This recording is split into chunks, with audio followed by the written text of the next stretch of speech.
ESPN 94.1 FM and AM 930 present The Drive. Brought to you by Huntington Federal Savings Bank. Local then, local now.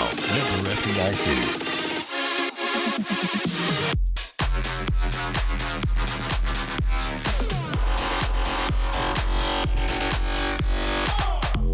It is Wednesday, November 4th. Your drive begins now on ESPN 94.1 and AM 930.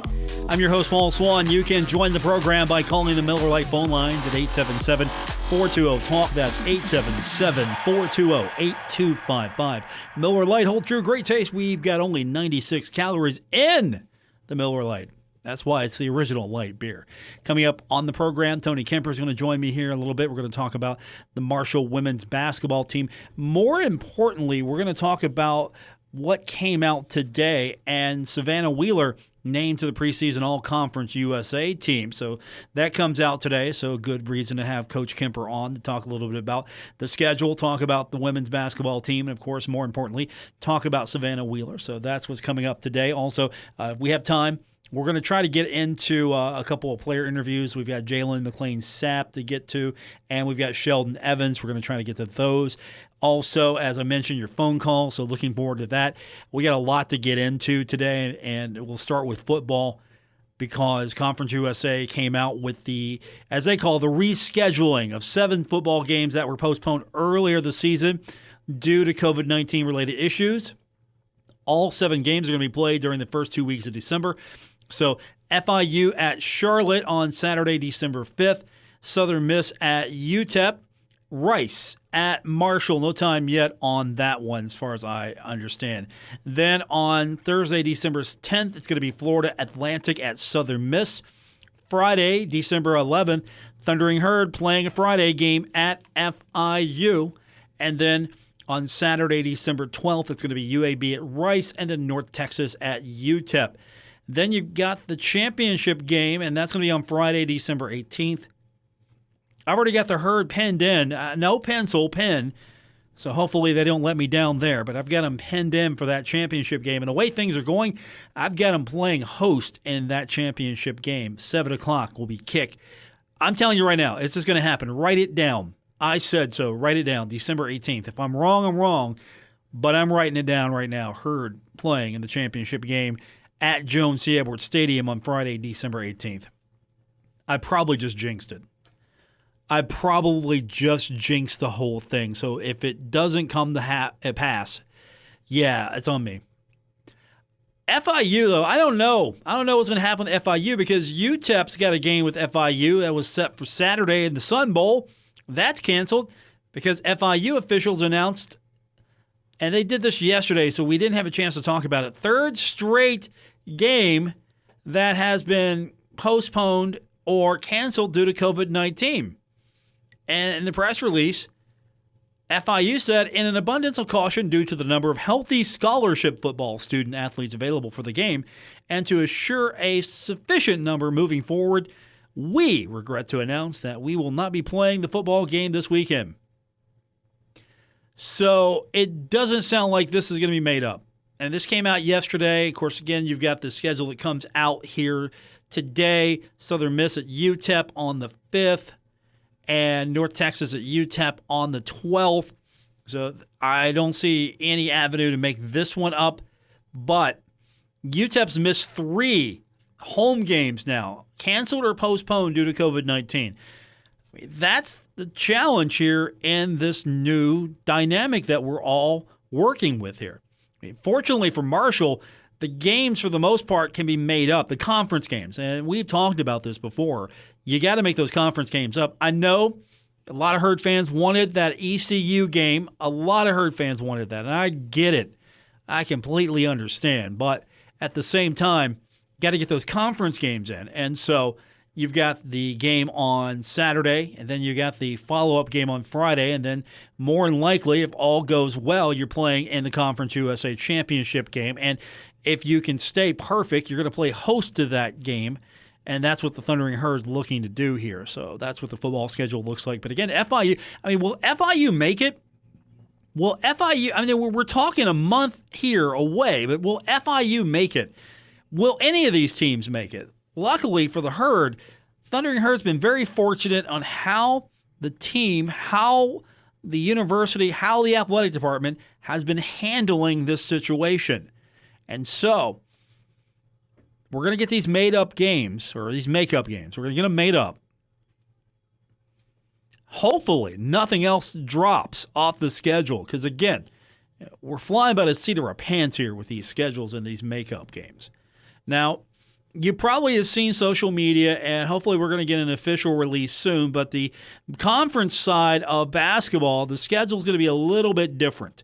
I'm still waiting on that non-conference schedule, and I've seen the social media tweets. I've seen some of the national reporters reporting there's going to be a game the day before Thanksgiving and the day after, and I know that's probably going to happen. Again, it's not official until Marshall says it's official, but wink, wink, it's going to happen unless they just come out with that schedule and say no. The conference schedule is going to change a little bit. Now going to a Friday, Saturday schedule, and the reason here is going to be travel. Travel's the big reason, and not just the travel aspect of this, but the cost of travel, because you're going to have to stay an extra day. You get here, you play the game on Thursday, then you got to stay on Friday, and then you play again on Saturday. So now this is going to come out sooner than later, the conference schedule.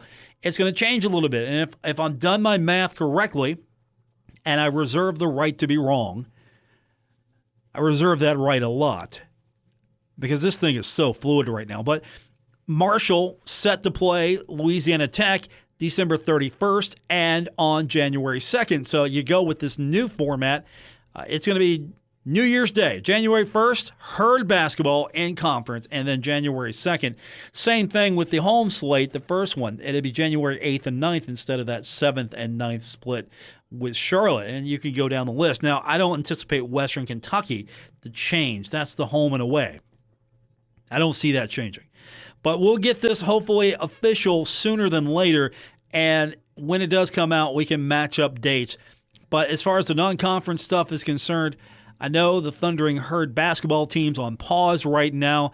I'm anticipating that they're going to come out of this and they're going to go right into playing a couple of games. This thing is in pencil right now because if you ink this thing up, you're just going to have to write it all over again. So it's in pencil so you can erase things right now. It's going to change before we get to actual basketball games. Tony Kemper, he's coming up next. I got to get him on quick so we can get him off the air before practice. I promised him that because he's got to go and get his team ready because he has got a preseason All-Conference USA team member to get prepared, and Savannah Wheeler. We'll talk about Marshall women's basketball with Tony Kemper. Herd football coming up later on as well here on today's edition of The Drive on ESPN 94.1 and AM 930. This is The Drive with Paul Swann on ESPN 94.1 FM and AM 930. Presented by Huntington Federal Savings Bank. Guests with Paul Swann appear via the Miller Lite phone lines.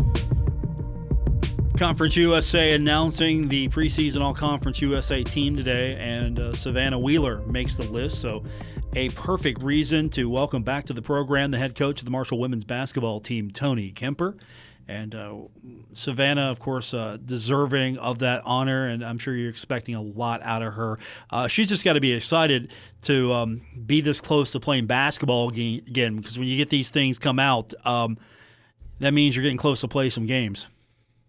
No question. And she really likes to play. I mean, anybody that obviously she's kind of a local legend around here if you know much about, Kentucky basketball in this area. And you don't have to watch Savannah very long to know she really loves to play basketball. So she doesn't really. She's kind of one of those. Doesn't matter where you want to go play. I'm ready to go play. So super proud of her. Well deserved.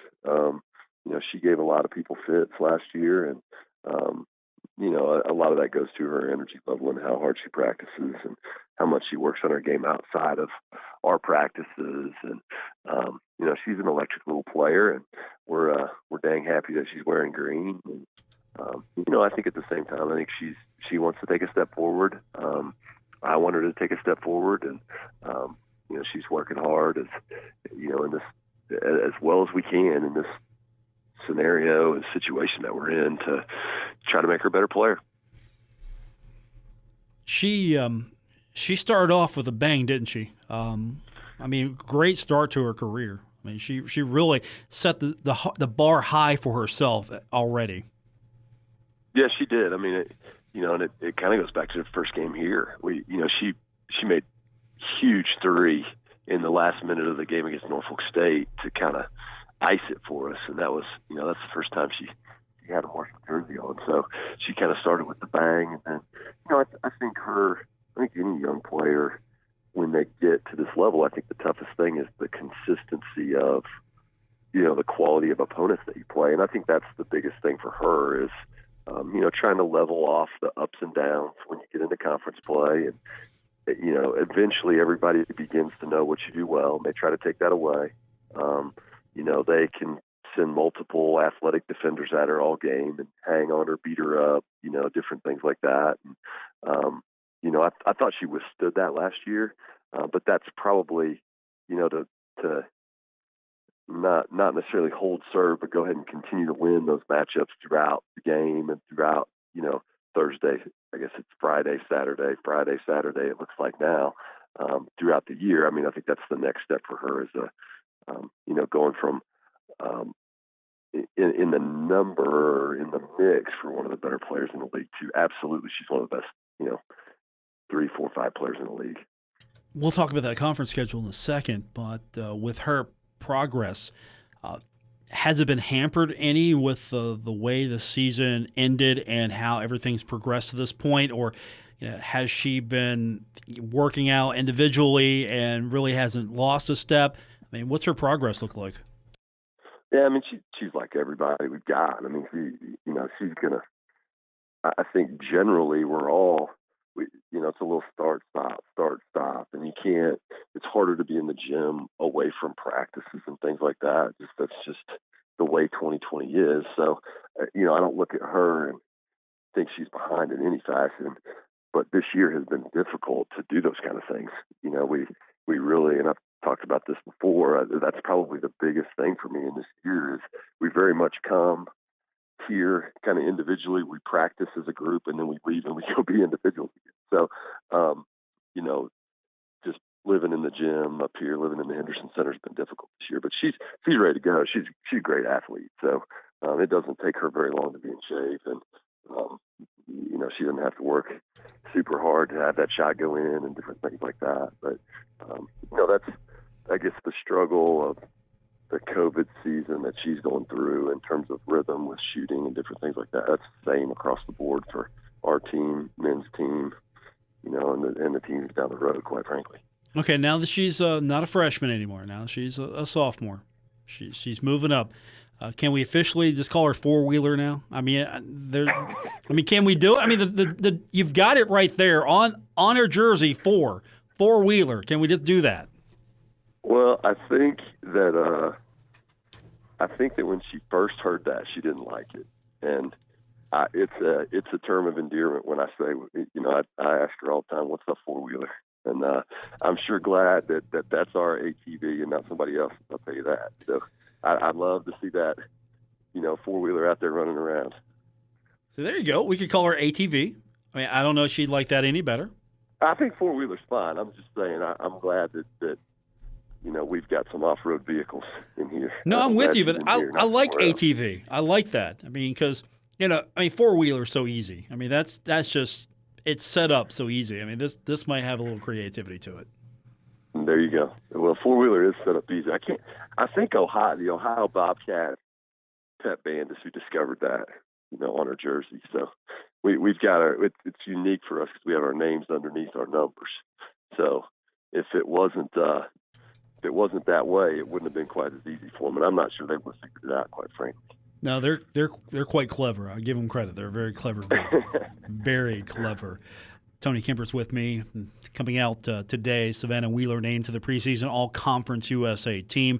We're going to get a non-conference schedule soon, I hope. The conference schedule is out, but as you alluded to, there's going to be probably a tweak to it. And you're playing in the NBA now a little bit here, going back to back.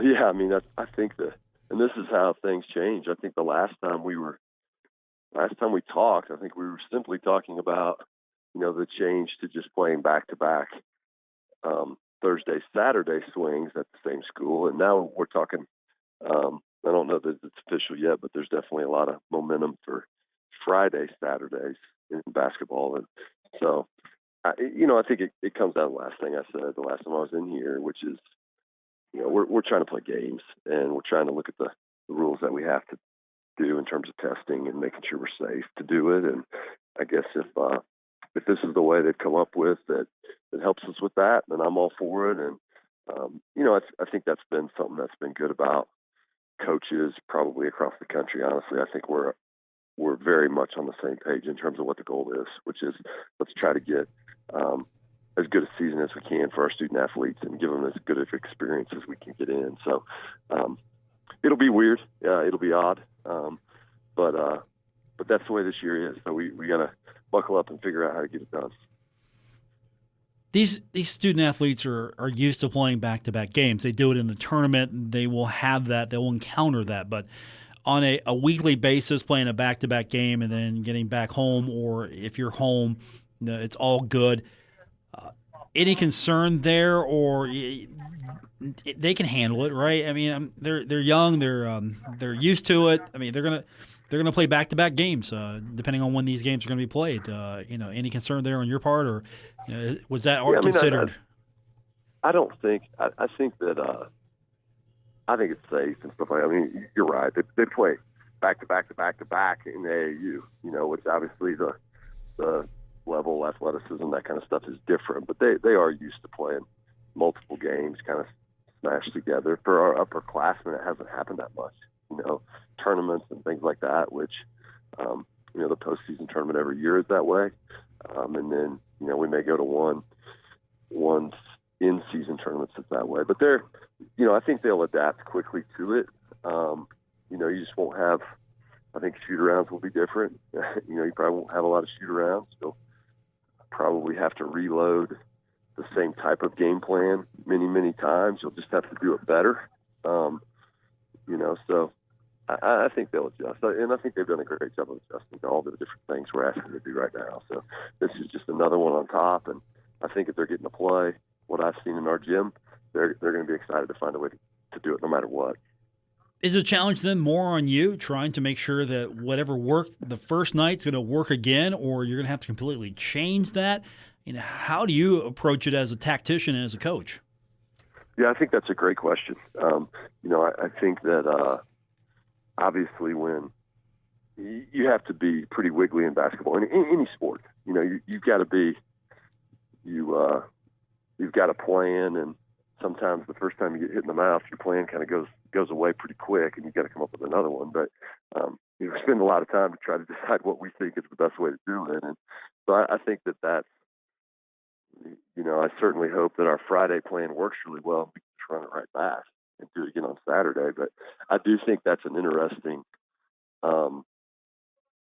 question that, over the next month or so we need to develop, which is, what's the best? You try to find two kind of different ways to play so that they can't have rhythm in playing you. You sort of pick one on one night and the other on the other night. We're working through that, honestly, right now. And some of that is getting used to your new team and what they do well and what they don't do so well. And, we haven't pressed a lot. Maybe I'll find out this group is good at pressing, and different things like that. And, you don't really know that stuff till you start getting, really into games and see how they react when the lights are on. Also gives you an opportunity, if something didn't work the first night, you can just throw something completely different out the next night. Yeah. It's hard. It'll be hard to get it in, because you won't have a lot of time. You basically have film and maybe a short walkthrough. But yeah, I think having multiple tools in the bag of tricks, so to speak, I think will be important. Non-conference schedule going to come out soon, and you've alluded to some games. Anything you can hint at or tease the fans? Well, I think the one that that was on there that's probably still, we're probably going to make our way down to Lexington. I think we're going to get that one done, and that game will be one that we got Kristen Mayo, we've got Savannah Wheeler from over there. They'll be excited about that, and so this year there's so many things that are just different, and it looks like that's going to happen. We're just trying to get everything else in line before we announce it all, and that's slow going. You're having to ask questions about things that 6 months ago we never dreamed of, and making sure you're on the same page, athletic department wide, about testing protocols and different things like that. And it just kind of slows down, kind of grinds. You have a verbal agreement, and then it goes to the lawyers, Paul, and then it takes a while after that, if you know what I mean. I don't want to hear about lawyers right now. This is not that show. No, that's another show. That's another form of talk radio. That's another form of TV. We're not talking lawyers here. None of that. I'm not. I'm staying away from it too. Yeah, because what everyone doesn't know is I texted you this morning and said, hey, you want to be on the show to talk politics? And I'm sure you had to read the whole text before you responded. Well, there's a reason why I didn't respond for a while. I had just read the first couple lines, and I put that away for a while. There's Smart. No way. There's no way I want to even begin to delve into that. But hopefully we come to some kind of agreement, man. That's what we need, some kind of agreement. I voted for you. I don't know if you knew that. I voted for you. Every vote matters, right? Yeah. Every race, I'm like Tony Kemper. Just write it in, Tony Kemper. Well, I got plenty to do, I'll tell you that.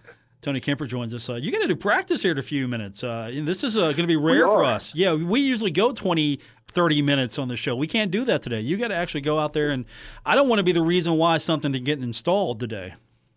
Well, we're up in the weight room right now, but I expect their smiling faces here at any moment. We'll get going and try to get a little better. You're listening to The Drive with Paul Swann on ESPN 94.1 FM and AM 930. Presented by Huntington Federal Savings Bank. Welcome back to today's edition of The Drive on ESPN 94.1 and AM 930. I'm your host, Paul Swann. Special thanks to Tony Kemper. We appreciate him joining us on the program, and we move ahead now. We're going to talk a little Herd football. The Thundering Herd in action on Saturday. Everything seems to be going well there. Don't have to worry about a postponement. And getting ready for the game is sort of a different proposition this week. Last week, the Herd's getting ready for FIU, and then we find out no game.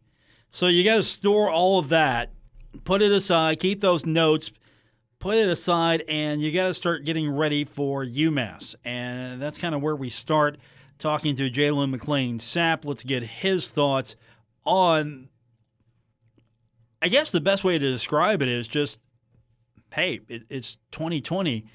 Talk about how you had to adjust. We've been talking about last week. You're getting ready for FIU, and then you got to stop, and you got to transition on to UMass. Just what's that transition like? I mean, if you're getting ready, you're midweek preparation, and then you're just flipping the page all of a sudden. Yeah, we was told at the beginning of the season where there's going to be a lot of changes throughout the week, and this happened to be this week that it was a change that. In the middle of the week, we're getting prepared for FIU, and all of a sudden we walk in here, we're getting prepared for UMass. And that's where we're at right now. You've had a few extra days to get ready for them. What do you know? I know you got limited film on them, but what can you tell us about them?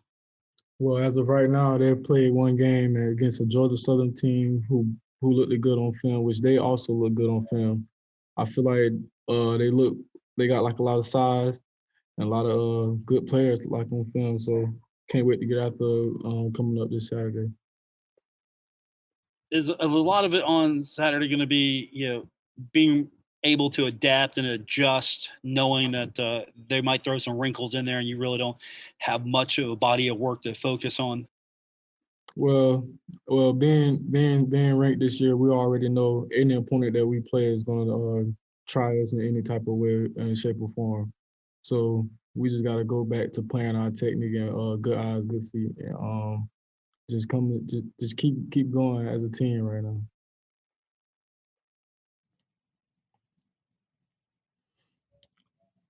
Jalen, I know it's been a while since, and I was trying to think back. It always seems like it goes 4 non-conference games and then the rest of the season's conference. It seems like it's how it's been set up at Marshall for years. What's it like to jump? You're doing some conference games and then you jump out of conference. How do you all keep that mentality the same and not lose your momentum there? Well, just we take every game the same. I feel like non-conference or conference, all we know is right now is opponent as UMass are coming to here, conference or non-conference, they're coming here to try their best to win versus us. So we're just taking it as another game to get better. Do you all still keep that in the back of your mind? It's like, hey, there's so many games that are falling each week. It seems like, and Conference USA has been like that a lot. Is it one of those deals where you all don't take any game for granted just because you remember a couple months ago that looked like there wasn't going to be a season? Yeah, just starting back from the beginning, Coach Doc told us this season was going to have a lot of up and downs, and as you guys can see, we've been having a lot of up and downs as in games being played right now. But we don't let that dwell on us. We just come to work every day and hope that we get to play on Saturday. We treat every day like we're going to play on Saturday. How would you say you guys – go ahead, Grant. It's okay. No, I'd say go ahead, buddy. I was just going to say, how do you guys go about getting in the mindset of, waking up every day and not kind of looking at the schedule and then just going about your business and trying to just stay focused when you have all this around you and you're playing teams that you might not be familiar with and just kind of looking big picture? Isn't this just wild how like every week it's another story? Well, this all, like I keep saying, this all started back way at Mac drills. We set a goal for this team saying that we want to win. We're going to win the conference and we're going to try our best every single game. And right now, that's what y'all seeing right now. Just a locked in group of guys right now who's not complacent. Who want to get better every single game, every single practice, every single reps. What do you feel like from the defensive standpoint? You all have been top 5 nationally in several categories all season long. What do you all feel like you all can improve on at this point of the year, though? I think we can always get better and just I don't know. I think we always can get better. I mean, we have mistakes. We're not robots out there. We're human, so it's always things we can fix. So as of right now, I just say we just probably need to just work on just the little things, like Coach Doc tell us, is start with the little things. So that's the main thing I say we need to focus on, just the little things. How much better do you think this team can be? The ceiling is high. I'm just so proud of all our guys right now. I'm just proud of every single last unit, from the special teams to the offense to the defense. I'm just so proud of being a part of something so special. The ceiling is really high. You mentioned that special teams, and Doc prides himself on that stuff, and UMass had a couple issues with special teams last week. How eager – it seems like you all have gotten close to a punt block or a kickoff return for a touchdown. It seems like a punt return with Talik. Seems like you all been right there in that special teams department. How much do you all want to see a score from that unit there and one of those big momentum-changing plays on special teams? Well, as you know, we take special teams very seriously here. We're working on special teams just like we're working on offense, working on defense. It starts there at practice every single day. We start on special teams every single day. We know how important it is, and we know players like Talik and such is going to make the big time play very soon. So, but yeah, special teams is definitely the number one thing we take pride in. That's Jalen McLean Sapp. We appreciate his thoughts. We're going to try to get to Sheldon Evans when we continue with today's edition of The Drive on ESPN 94.1 and AM 930.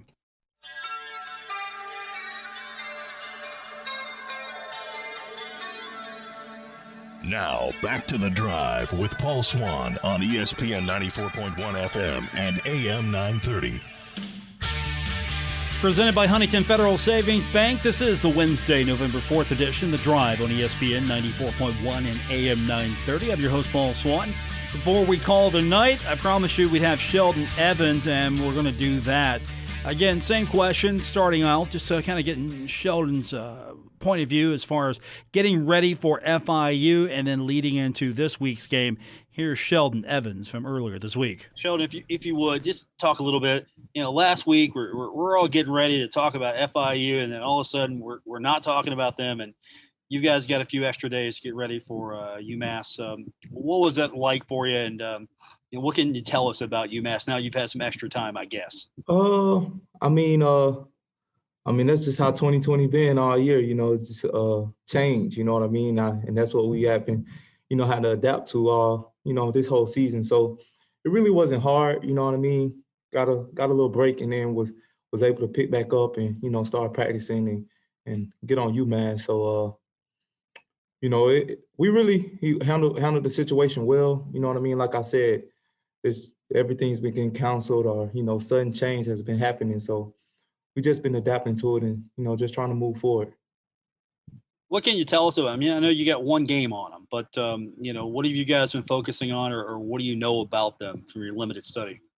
I mean, like you said, those guys only play one game, and we go into every game. I mean, don't get me wrong, we always studying our opponent, but basically we worry about ourselves, worry about what we can do, how we can get better every week. You know what I mean? So I believe as long as we are able to worry about how we're handling things, the sky's the limit. And like I say, those guys only play one game.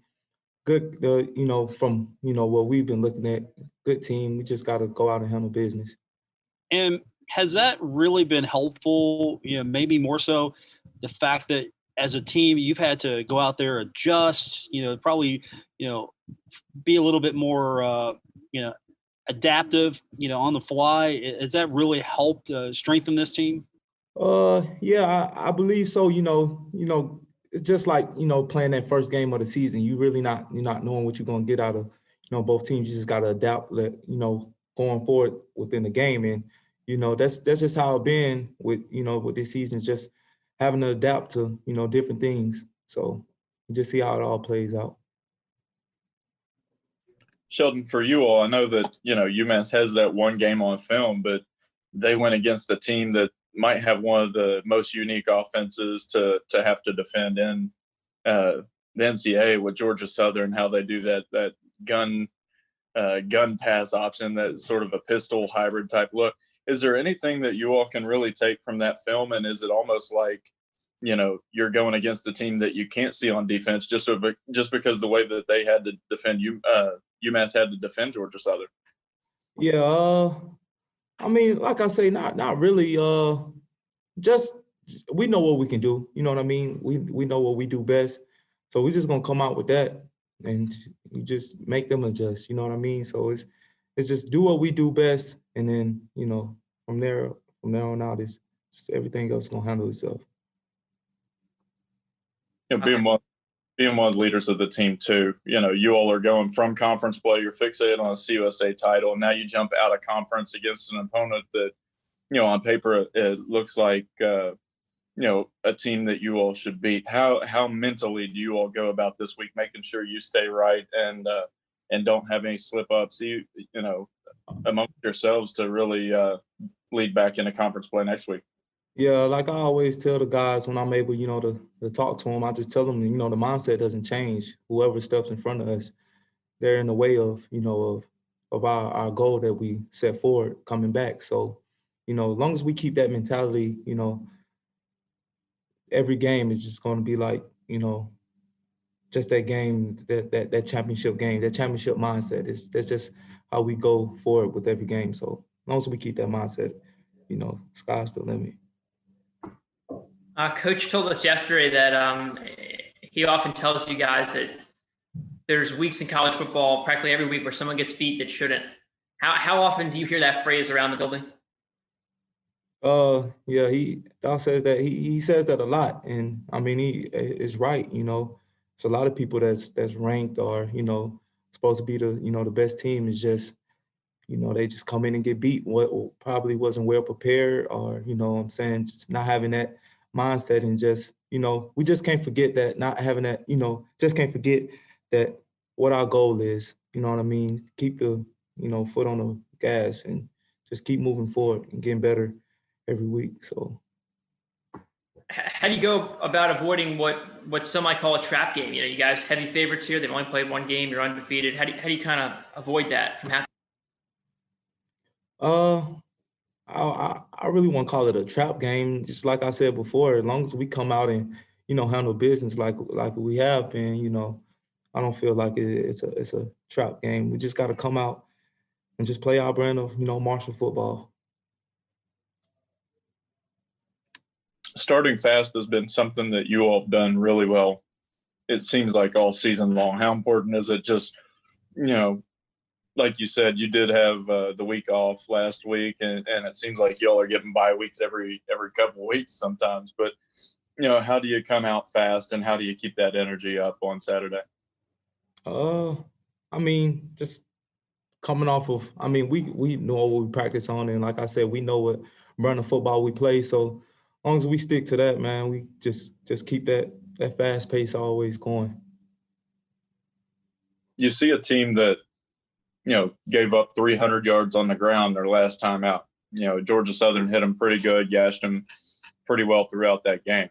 Do you all start licking your chops a little bit, especially with the offensive line you got in front of you? Like I said, we know what the Marshall football is all about. So, I guess we see how that all plays out on Saturday. We're going to find out on Saturday, that's for sure. We'll have the game for you right here on ESPN 94.1 and AM 930. And that's going to do it for this edition. Thanks to Tony Kemper. Appreciate him for joining me on the program. We will be back tomorrow. Do it all over again. Until then, enjoy the rest of your night.